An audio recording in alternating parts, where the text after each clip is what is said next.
again, accompanied by Byron in the headphones. And I'm here to do the Affliction Day of Reckoning video. He just did his. I'm going to do mine. Our picks are kind of similar, but there are some differences in the reasoning and in some cases the winners. Alright, first up, according to MMA Playground, although possibly not in order. MMA Playground tends to do that to me. Bout Watch, LC Davis. This was supposed to be Mark Hominick, LC Davis. I was picking LC Davis then. I'm picking him now. I think he can take Balquatch down. I think he can control him. I think he's had a training camp, and Balquatch really hasn't. I think he can tire him out by pushing the pace, because LC Davis is like a featherweight version of Clay Guida. He pushes the pace, and he'll win a unanimous decision, because Balquatch is a pretty tough guy. I don't see him getting finished. Next up, Brett Cooper versus Patrick Spite. Brett Cooper is famous for finishing Rory Markham. And basically, I'm looking at this. Spite is going to... I don't really know a lot about Patrick Spite, so I'm a little uncomfortable making this prediction, but I'm going to take Cooper, second round TKO. The problem is Brett Cooper looks really bad at times, really good at times. I'm hoping he comes in and looks really, really good. Alberto Rios versus Antonio Tigra Duarte. I'm going to give Duarte a tap out in this one because he is a phenomenal grappler. Not phenomenal, a very good grappler. Rios is also a reasonable grappler, but just not at the level of Duarte. And this is, one of the, setups. Basically, it's kind of one of those setup to hype a guy fights. Jason High versus Jay Haran. Jason High, famous for beating, well, not famous, but biggest win, Kevin Burns. 6-0 undefeated, good ground fighter. Problem is, you're a good ground fighter and you're fighting Jay Haran, you're pretty much boned. Jay Haran, awesome wrestler and great counter grappler. Great power in his punches. He will probably wreck Jason High's face with a TKO in the second round. Jay Haran, he's just come such a long way from the fights that perhaps people are more familiar with him, which was losing to Jonathan Goulet and GSP in the UFC. Kirill Baby Fedor Sindelnikov versus Paul the Headhunter Bontello. Hey, you can pronounce it either, Byron. I am going to take the Headhunter because I'm going to get flack for this. Baby Fedor is a bit small for the weight class and probably should go down to 205. Bontello, if he can get into some semblance of shape, should be able to knock him out. And I'm going to say he does in the second round. Next, again, this is on the MMA Playground, although I don't think this is in any remote correct order. Gilbert Yvel, Josh the Babyface Assassin Barnett. Gilbert the Hurricane, Mike Tyson of MMA, badass extraordinaire, is being watched like a hawk. Yvel. I don't know why this fight is taking place, because originally it was supposed to be Alexander Romanenko, Josh Barnett, and Alex, he can't fight in the States because he has hepatitis. At least that's the story I got. I don't know if it's the real story. But you bring Yvel in, who may not be able to fight in the U.S. It appears he will now, but you knew you'd have to get through some trouble with the Athletic Commission about that. I don't really understand it. This isn't even really like a great fight. It's not even like you took this chance to put on a great fight. Yvel versus Barnett, that's an easy fight for Barnett. Barnett has to take Yvel down and tap his ass. That's basically it. Because Yvel, ground game, non-existent. He's a Dutch kickboxer. That's it. Barnett is a massively good catch wrestler. It's pretty much it's pretty much a done deal. First round tap out. Chris Hordesky versus Dan Lozon. Dan Lozon is supposedly better than Joe Lozon. I've never thought so, but Joe seems to really think so. He's going up against Chris Hordesky. I am picking Chris Horodecki by UD under the theory that Horodecki's gotten better since he started training with Extreme Couture instead of Team Tompkins, because although Sean Tompkins is a great trainer, the fighters there don't push you quite as much just because they're not as good. They are excellent strikers, but they tend to lack in other areas.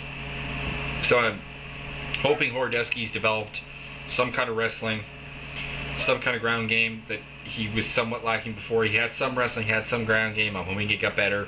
I'm hoping he wins the UD over Dan Lozon because, Canadian pride. Matt the Law Lindland versus Vitor the Phenom Belfort. Lindland, Olympic caliber wrestler. He's got a good enough ground game easily to nullify the Belfort ground game. Belfort is the better striker. If he can keep this I don't know, maybe he can catch Lindland, but Lindland is pretty strong-jawed, although Dave Terrell did knock him out, but he should still win this fight in a somewhat boring manner. Fans may not like it, by UD. Next we have Nogueira versus Matyushenko. This is a rematch from years ago. I don't remember the promotion of the year exactly, but look on either of their fight finders, I'll tell you. Matyushenko won that by UD. He has a shot to win this one again, I think. He is a very good wrestler, and the man just really doesn't get submitted. He's a very good grappler. That being said, we're talking about a Nog here, and I'm always very, very not inclined to pick against Nog, and I'm going to pick Little Nog Antonio Rogerio Minotauro Nogueira by TKO in the second, because I don't think he taps Matyushenko, but his boxing has gotten on point. It is the best I think it's ever been. I think the Sokoju fight kind of woke him up, and I think he will stop Matyushenko, becoming the third man to do that. I know Andrei Orlovsky was one of them.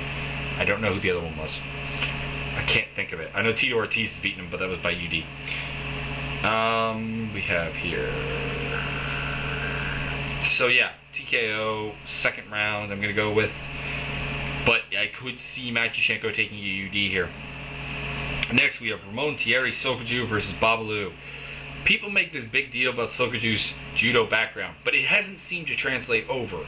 It's kind of like Czech Congo's Greco-Roman wrestling background. It took so long to transfer. I don't think his judo has. Machida took him down when he wanted to. Easily. And Machida's takedowns are not amazing by any means to the imagination. I'm taking Babalu via tap out in the second round because Sokoju tends not to deal well with people who can strike with him. And Babalu is a pretty good striker. People look at the fights with Chuck Liddell and say, he's not a good striker. But that was a pretty good Chuck Liddell in the first fight. In the second fight, he was fucking retarded. And then his knockout at the hands of Lambert. But what you don't realize is he was kicking Lambert's ass on the feet up until getting hit with the big one. That's not to say Sokoju cannot knock him out, because I think Sokoju could probably knock out any 205er in the world. But I'm taking Babalu by second round tap out. Fedor Romanenko, Andre the Pitbull Orlovsky. I would have preferred this to be Fedor versus Barnett, but I'll deal with it. Fedor is looking to continue his run of crushing former UFC heavyweight champions, thus nullifying the argument that the UFC doesn't like him as the number one heavyweight in the world. He's beaten your recent interim champion, Nogueira. He has beaten your former champions, Tim Sylvia, Mark Coleman, Kevin Randleman. Has he added any others? Oh, TK Kosaka. No, TK Kosaka never won the belt. Never mind. I'm smoking crack on that one. Nonetheless, he will probably beat Andrei Arlovsky, adding a fifth former UFC heavyweight champion to his list of victims. At this point, the UFC better stop trying to claim they have the best heavyweight division in the world, because you have maybe 3 top 10 fighters in the whole division. That's if you count Lesnar.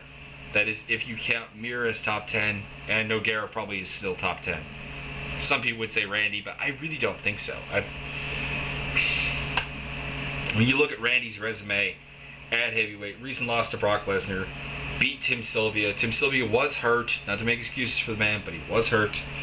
And he beat Gonzaga because Gonzaga fought stupid. I have all the respect in the world for Randy, but I never agreed with his number 4 ranking in the world. And he's getting a little bit old. Anyways, how I see this fight going is something like the Krokop fight a little bit, although not quite as much because I think Orlovsky's a bit quicker. I think Orlovsky will get his shots in, but I think Fedor will eventually take him down. World Sambo national level champ beats junior Sambo champ. Enough said. On the ground, and he taps him in the second round. That's my thoughts on the card. It's a very good card. I hope it does very well. I highly recommend you order it, although I probably won't be able to because, well, there's a TV back there, but Bell, and for those of you who have Bell may know this, they tend to cut you off for rent, for they haven't come to fix the boxes. We have 2 boxes that don't work.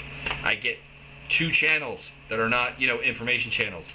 Saskatchewan Legislative Network and Cosmo. It's driving me insane. Anyways, later. This might be too long.